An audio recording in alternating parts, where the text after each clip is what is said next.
Hello बच्चों, let's see the question. So the question says which among the given is not equal to 1 mole of nitrogen gas. Option क्या क्या? Option है 22.4 litre of nitrogen into HTP. Option B 28 gram of nitrogen. Option C 6.022 into 10 to the power 23 nitrogen atoms and option D 22,400 cc of N two at HTP.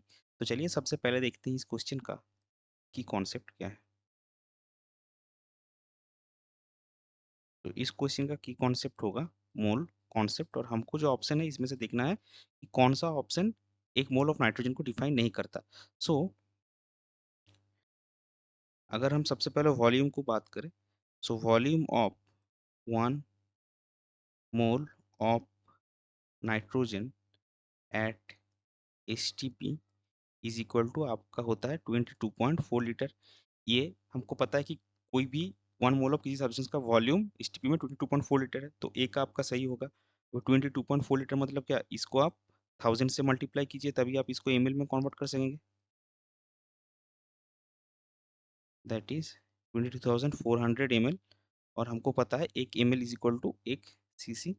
सो ये बराबर हो जाएगा 22,400 cc. सो ए और D जो है वो एक मोल ऑफ नाइट्रोजन को डिफाइन करता है. अभी हमको मास और एटम के रिस्पेक्ट में देखना है.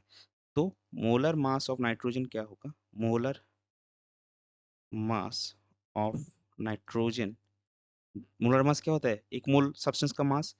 तो नाइट्रोजन एटम के लिए 14, और कितने नाइट्रोजन एटम है हाइड्रोजन मॉलिक्यूल में? 2, यानी कि 28 ग्राम पर मोल. तो इसको आप अगर फिर से लिखेंगे तो क्या आएगा? मास ऑफ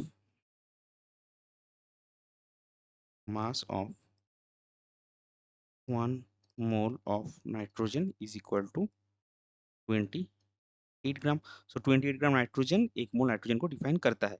अभी देखिए 1 मोल इनटू मतलब क्या? ये कंपाउंड है तो इसके क्या होंगे? मॉलिक्यूल्स होंगे. कितने? Avogadro numbers 6.022 into 10 to the power 23 molecules of N two. और एक मॉलिक्यूल में कितने नाइट्रोजन के एटम है? 2. तो अगर इसको एटम में कन्वर्ट करना पड़ेगा तो 6.022 into 10 to the power 23 into 2 atoms of nitrogen, यानी कि इसका वैल्यू कितना है आपका? 12.044 into 10 to the power 23 nitrogen atoms. तो अगर आप ऑप्शन में देखेंगे, ऑप्शन सी में क्या गिवन है कि 1 मोल नाइट्रोजन में आपका 6.022 into 10 to the power 23 nitrogen atoms होंगे, जो कि सही नहीं है. एक्चुअली कितने होंगे? 12.044 into 10 to the power 23 nitrogen atoms. तो ये जो 6.022 into 10 to the power 23 nitrogen atoms है, ये एक मोल नाइट्रोजन गैस की इक्वल नहीं है. सो इस पर्टिकुलर क्वेश्चन के लिए आपका करेक्ट फाइनल आंसर हो जाएगा option C. I hope you understood it well. Best of luck. Thank you.